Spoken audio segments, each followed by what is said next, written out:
From that moment on, my brother and sister-in-law made it clear, we'll handle the household ourselves. It's time for you to find a new place to live. My mother, siding with them, began treating me like an inconvenience. Did they even realize who had been covering the household expenses? I never expected such blatant disrespect.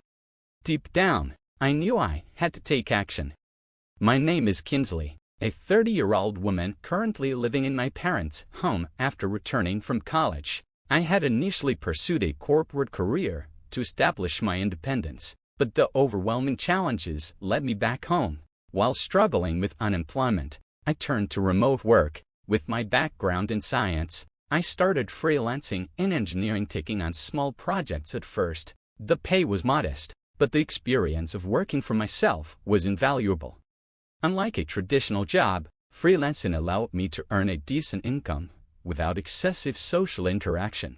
As my skills and confidence grew, so did my workload and earnings. Within a year, I was making as much as a corporate employee. However, my mother never truly understood my work-from-home lifestyle. My father accepted my explanation, but my mother, steeped in traditional beliefs, remained skeptical. No matter how much proof I provided, client emails, payment statements, refused to believe that my online work was legitimate. "How long do you plan on staying home?" she asked, her tone laced with doubt.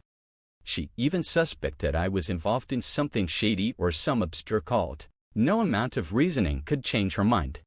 "What if this doesn't last? You can't rely on unemployment benefits forever," she warned. I had considered moving out, but my savings weren't quite enough. Around that time, my father's health began to decline. His legs and back weakened, requiring nursing care. Forced into early retirement, he reassured us my pension should be enough, but knowing my mother's spending habits, I wasn't convinced. I could see the silent worry in my father's eyes, the weight of an uncertain future pressing on him. This was the man who had supported me through college and my struggles with mental health. The thought of leaving him alone in this situation felt wrong. My mother, too, seemed overwhelmed by his sudden decline. I made a decision. "I'll take care of the family from now on," I told my father. He looked surprised. "Are you sure you can manage that?" With confidence, I showed him my steady income, proving I was financially stable. My father, who had always understood my choices, was stunned by my progress. "I'll help cover household expenses, medical bills, whatever is needed," I assured him. Every month, I transferred money into his account, taking on a significant share of the financial burden. Since my mother had been using his credit card freely, I arranged a new primary card and gave her a supplementary one. My father, ever practical, gently reminded her, "Please be more mindful of spending." Instead of appreciating my support, my mother responded with, "Shouldn't Kinsley be the one to move out?" I reminded her of my financial contributions and how difficult things would be without my help. Still, she remained skeptical. It took my father's persuasion to finally get her to accept the arrangement.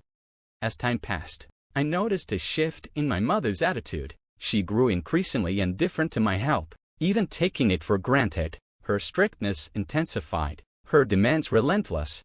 "Can't you finish your chores faster?" she'd snap, disregarding the fact that I was juggling work at the same time. No matter how much I explained, she refused to understand. The strain in my relationship with my mother became undeniable, seemingly beyond repair. In contrast, my father, ever understanding, remained my pillar of support. Despite the tension, we maintained this fragile balance for a year until my father's health took a sudden turn for the worse. Landing him in the hospital, I visited him daily, offering what comfort I could. Sensing my exhaustion, he reached for my hand and murmured, "I know it's not easy dealing with your mother, but thank you for everything you do." As my father battled his illness, the already fragile relationship between my mother and me deteriorated further. At times, I felt suffocated, but I held firm, reminding myself of all she had done for me in my student days. Then, everything shifted. One evening, my mother welcomed my brother, Wesley, and his wife, Aliyah, into the house. Their sudden arrival caught me off guard. Wesley's words sent a chill down my spine. "We'll be living here from now on to ease your burden." I blinked in surprise. My mother, avoiding my gaze, chimed in with a suspiciously grateful tone. Now you can contribute more to the household. Something about the situation felt off. My brother, a graduate of a prestigious university and employed at a well-known company, certainly didn't need financial assistance, and yet they had chosen to move in just as my father's condition worsened. Could they truly manage without my support? Life with my brother and his wife quickly became unbearable. "Wake up, Kinsley. Make breakfast." Alia's voice rang out, accompanied by loud banging on my door. "Already up and working," I called back. "I'm awake." That wasn't enough for her. "Then hurry up and get breakfast ready." Annoyed but reluctant to argue, I joined them in the kitchen. Traditionally, our family ate at our own pace in the mornings, especially when my mother and Alia were around. I had assumed it was the wife's role to prepare breakfast for her husband, but Alia insisted on cooperation. Still, no matter what I did, it was never enough. "Is this all you made?" they scoffed, eyeing the breakfast plate: soft scrambled eggs, fresh buttered toast, a crisp lettuce salad, and a perfectly cooked sausage. Frustrated, I snapped, "You don't have to eat it." Their reaction was instant. "Who do you think you are?" Alia shot back, her tone sharp. Wesley smirked, adding mockingly, "What kind of attitude is that? Just who do you think you are? I have work to do." I tried to reason, but they weren't interested. "What kind of work?" Wesley sneered. "Are you crazy?" Realizing I would never win, I grabbed my laptop and left, ignoring their protests. Wesley's voice followed me down the hall, demanding to know where I was going, but I didn't stop.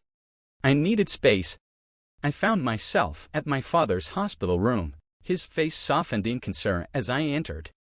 "Kinsley, you look upset. What happened?" "I had a huge argument with Wesley and the others," I admitted, struggling to keep my voice steady. My father sighed, his expression troubled. "I didn't realize things had gotten this bad. I'm sorry, Kinsley. You don't have to put up with this. You can live your life however you choose." "But what about Mom?" I hesitated. "She might feel more secure with Wesley at home." "You don't need to stay in a place where you're not wanted," he said firmly. "All I want is for you to be happy. Live the life you want." His words sealed my decision. It was time to leave. That evening, I returned home to a tense, almost cinematic scene. My mother, brother, and Alia Saturday waiting, their expressions grim. "You weren't at work," Wesley accused. "I had to take the day off because of you." I nearly laughed. How convenient it was for him to take time off whenever he pleased. Their anger escalated until Wesley delivered the final blow. "Get out. From now on, the three of us will live here. If you don't like it, leave." I frowned. "See, why? What did I do?" "You're not needed here anymore," Alia chimed in smugly. "We can handle things without you." My mother's silence spoke volumes. She had chosen their side. Rage simmered beneath my skin. They were throwing me out, dismissing everything I had done for this family as if it meant nothing. Fine. If they wanted to see how well they could manage without me, I would show them. That night, I took control. I transferred every cent from the account linked to my mother's credit card into one under my name, cutting off her daily spending. I then moved my father's money, ensuring it could only be used for his medical expenses out of reach. Let's see how they fared without me now. I knew this would weigh heavily on them, but I had made my decision. After handling the necessary formalities, I gathered my belongings and stood before them. "I'm leaving." For the first time, my mother, brother, and sister-in-law, who had tormented me endlessly, looked genuinely stunned. It was as if they hadn't expected me to follow through. Yet, beneath their initial shock, I caught a flicker of satisfaction on their faces. As I turned to go, their mockery began. "Finally, you were nothing but a burden," Wesley scoffed. "We've never dealt with someone as troublesome as you," Alia added with a smirk. "You're not coming back, are you?" "Of course not," I shot back. "And don't bother contacting me." Their triumphant smiles followed me as I walked out the door, but I couldn't help but wonder how long their confidence would last once reality set in. Settling into my new home, I finally experienced the peace and independence I had long craved. With no one breathing down my neck, I could focus entirely on my work, embracing a life of productivity and tranquility. But the silence didn't last. One day, my phone rang. My brother's name flashed on the screen. I sighed, already knowing what this was about. "I told you not to contact me," I said coldly. "What do you want?" His voice wavered with urgency. "Kinsley, what did you do with the family finances? We can't manage anything anymore." I smirked. There it was, the moment they realized the truth. "Calmly," I replied. "I told you all countless times about my work, but none of you believed me. I was the one managing the finances, supporting all of you." Wesley hesitated. "Well, Mom said a lot of things, and I was confused." I scoffed. "You can't expect me to keep supporting you when I'm not even there anymore. It's your turn to figure things out." A few weeks passed before I received another call. This time, my brother's voice was laced with desperation. "Kinsley, please, I need money," he admitted. I frowned. "You work at a big company. Why would you need my help?" Then came the revelation that almost made me laugh. "I got fired," he confessed, his voice barely above a whisper. "I messed up, badly." So that was it. He had returned home assuming there was a financial safety net, likely believing our father's pension would be enough. But now, faced with reality, he was scrambling. It wasn't just him. Soon after, my mother called, her voice softer than usual, as if she thought playing the sympathy card would work. "Your father refuses to contribute to the household finances," she sighed dramatically. "We're running out of savings. Kinsley, you have to help us." I didn't hesitate. "I've supported you all long enough. It's time you learned to support yourselves." And with that, I cut them off. Meanwhile, my father, having grown weary of my mother's reckless spending, made a decision of his own. He consulted a lawyer, finalized his affairs, and chose to start over in a quiet place away from her.